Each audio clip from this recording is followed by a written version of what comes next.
عزتمنو د جمعې مبارک ورځ دا له څه ټیم نه شروع کېږي او په څه ټیم باندې ختمیږي. د جمعې والا ورځ ادینې پر ورځې جمعرات پر ورځې مشام اذانو سره شروع شي او سبا ته جمعې پر ورځې د مشام اذان سره ختم کېږي.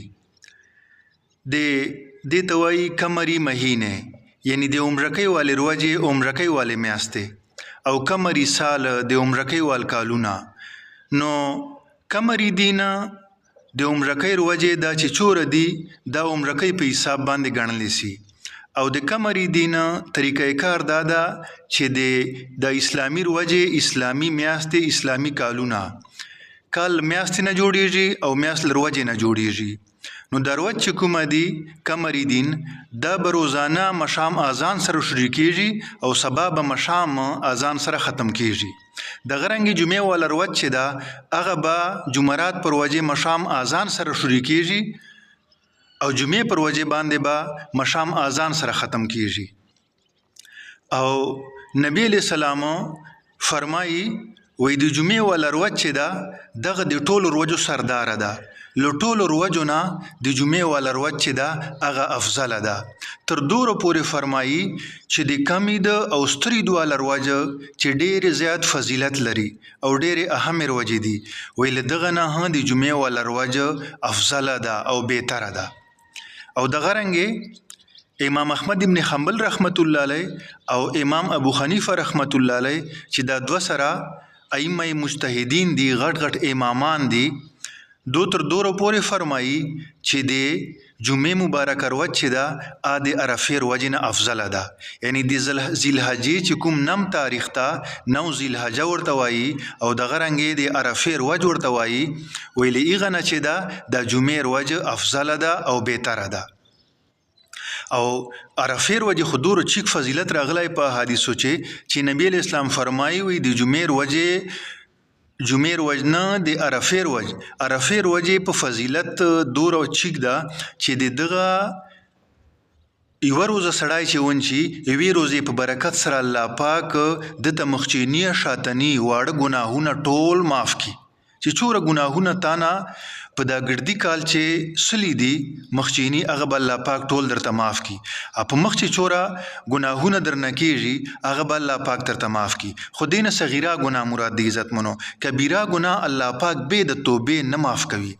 دا خبر چې چیرته په حدیثو چې راغلی دي چې په دغه عمل سره الله پاک ګناهونه معاف کوي، لکه حج مبارک ته یو سړی د حج وکړ په حدیثو چې راځي وایي دغه کس چې له حج نه راځي له ګناهونو داسې پاک سلایي لکه ماشوم بچای چې له مور نه په دغې ورځې پیدا سه او له ګناهونه پاک ته.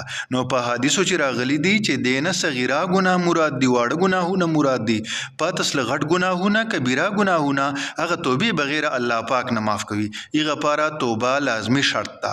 نو په 9 ذیالحجې چې سړی که چیرې روزه ونچي او ورسره الله پاک ته توبه وباسي نو الله پاک په ګردي کال صغیره کبیره دوه سره ګناهونه معاف کړي.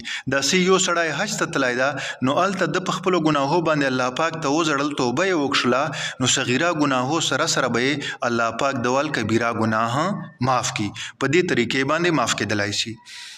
او عزتمنو په یو حدیث چې نبی علیہ السلام فرمایي چې د جمعې والا شپه او ورځ دا څلور باندې 20 غنټې ده، څلور باندې 20 غنټې، او په جمعې هرې غنټې چې الله پاک 6 لکه هغه دوزخیان جهنميان له جهنم نرباسي معافي ورته کوي چې په کومو کسانو باندې جهنم واجب سلای لازمي سلای.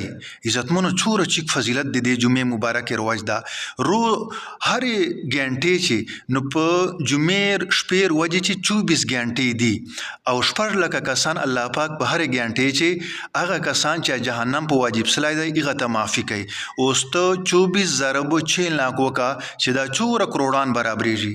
الله پاک په خپلو بندګانو باندې څومره زیات غفور رحیم ده، څومره زیات فضل ده. په دغه رنګې مشکات شریف شرع چې لیکلی ده مرکات شریف دیغه مصنف مولا علیکاری رحمت الله علیه په یو بل کتاب چې النذیر البشیر والنذیر صفحه نمبر 760 باندې لیکلی دي چې جمعې پر ورځ باندې دي چې کوم نیک عمل وکړو، کوم نیک عمل دی چې وکړه، که تا نفل وکړه، که تلاوت دی وکړه، که ذکر دی وکړه، که بل مسلمان سره د ښېګړه وکړه، که چاته د نیکه خبر وکړه، درود شریف دی ویلا، استغفار دی ویلا، سبحان الله الحمدلله الله اکبر دی ویلا، په د هر عمل باندې به الله پاک تا ته 3.5 ګونه ثواب درکوي، یعنی هر عمل 70 ګونه باندې بدلیږي.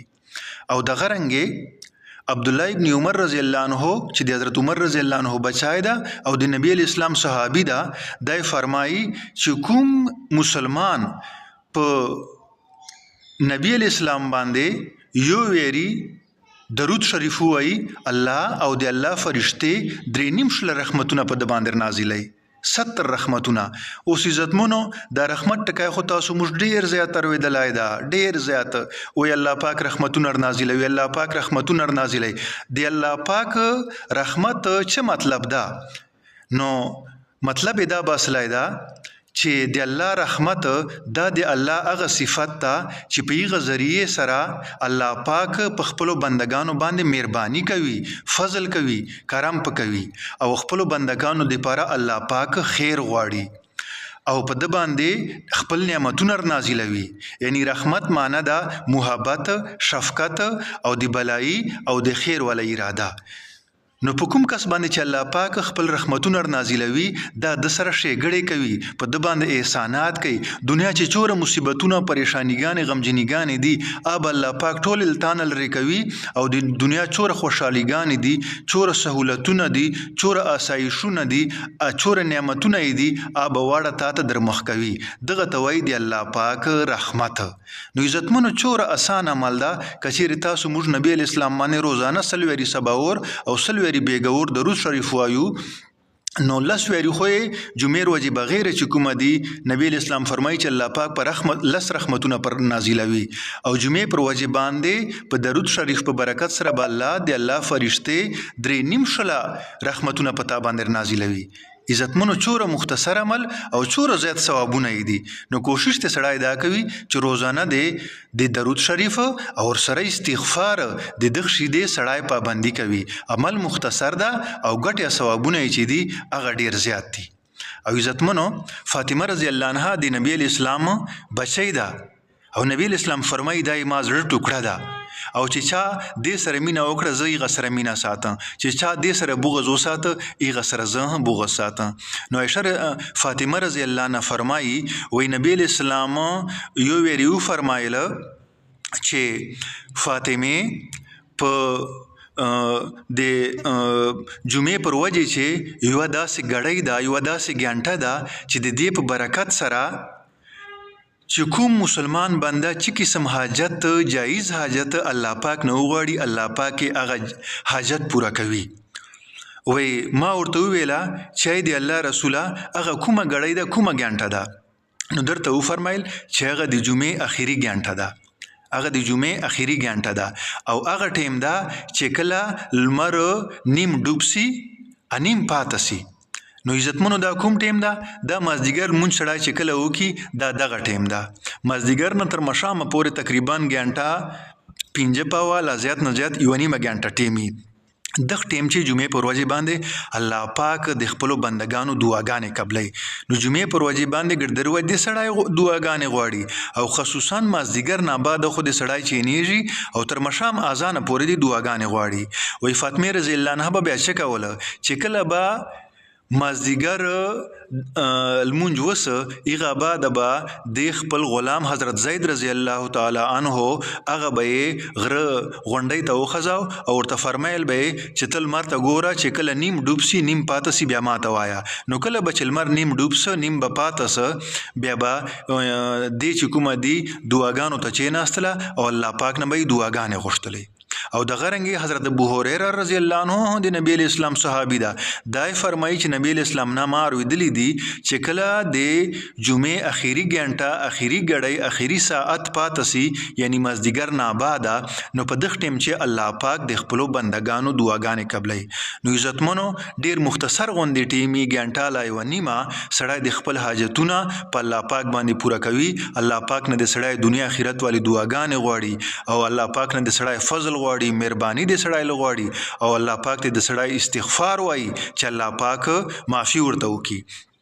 عزتمنو د خبر مې مخکې درته وکړه چې د جمعې والا رواج چې ده هغه مشام اذان سره جمعرات پر وجه باندې شروع کیږي. نو سړی چې کله یو نیک عمل کوي او وایي چې زه جمعې په رواج چې کوم نو جمعرات پر وجه مشام اذان چې شوري سه تر جمعې روجه مشام اذان پورې دا ټوله د جمعې روج ګڼل نسی. نو په دغه ټیم چې د سړی نیک اعمالو زیات کوشش کوي سوره کهف ته سړی وایي درود شریف ته سړی زیات وایي او د نورو د نیکو اعمالو زیات نه زیات کوشش کوي هیڅ پته نه لګیږي چې دغه جمعه به په تاسو موږ باندې بیا راشي کبه نسی رای. الله پاک ته په دوه خبرو باندې ماته تاسو ته ټول عالم ته د عمل کولو توفیق ور نصیب کړي.